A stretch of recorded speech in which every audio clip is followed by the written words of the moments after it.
Roman relais, chapitre 8, par Patrick Amand. Ses yeux remontent le long du corps tout doucement. Diego se demande bien quelle dernière image il retiendra de Julia. Ses seins. Autant s'arrêter sur ses seins. Il s'apprête à bloquer mécaniquement son cou sur cette sublime partie du corps de Julia qu'il connaît par cœur. Merde! C'est pas Julia, ça, y a pas de seins! Diego débloque son cou et tombe sur un visage d'homme.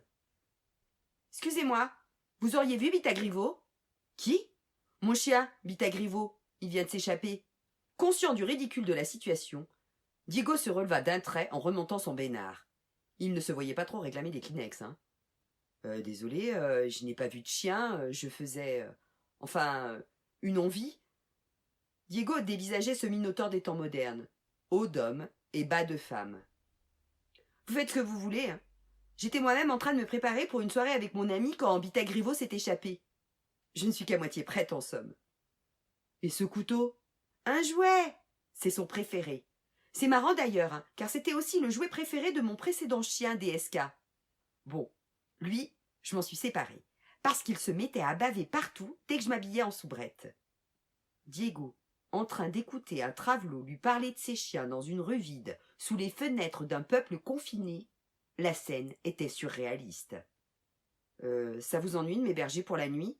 Tu rêves, mon pote! Un des symptômes du Covid-19, c'est la diarrhée. Alors va laver ton cul ailleurs! La créature s'évanouit tel un elfe dans la forêt de Brocéliande en vitupérant des « Bitagrivo! Bitagrivo !» qui résonnaient dans ce vide confinal. Diego n'était pas dans la forêt de Brocéliande, mais dans le 13e arrondissement d'une capitale à l'arrêt, avec Julia qui le poursuivait avec un couteau. Et en plus, il sentait le caca. Drôle d'époque. Il longeait l'avenue d'Italie en se retournant régulièrement. Il sentait Julia sur ses pas. Il lui fallait trouver un repère rapidement, et aussi avant de se faire arrêter par les flics. 2 SDF squattaient l'entrée de la poste. Diego hésitait à les rejoindre. Ça serait pourtant un bon endroit pour y voir plus clair demain. Il ne se serait jamais cru capable de cela, lui qui ne filait jamais un copec au moins de clodo. « Vous me faites une petite place ?» Celui qui était éveillé l'interpella avec véhémence. « Toi, t'es dans la merde. D'ailleurs, tu pues la merde. Alors tu restes là, coincé entre nous deux, et demain, on en recause. J'espère que t'as de la thune, parce qu'il va falloir qu'on cause aussi des charges de copropriété. » Diego fit un pas en arrière, pas très sûr d'adhérer à ce nouveau syndic. Il n'eut pas le temps de se poser plus de questions.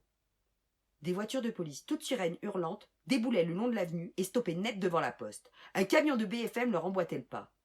L'homme qui descendit de la première voiture le fit si rapidement que sa haute casquette ne passa pas l'habitacle du véhicule. Il jura après son couvre-chef qu'il ramassa dans le caniveau. « Salope !» Il put la remettre à temps, juste au moment où BFM mettait en marche sa caméra qui illumina les dorures de la casquette républicaine. L'homme, en uniforme bleu marine, vitupéra à l'encontre des 3 SDF. « Ici le préfet l'Allemand. Sortez vos autorisations de circuler sur le champ. »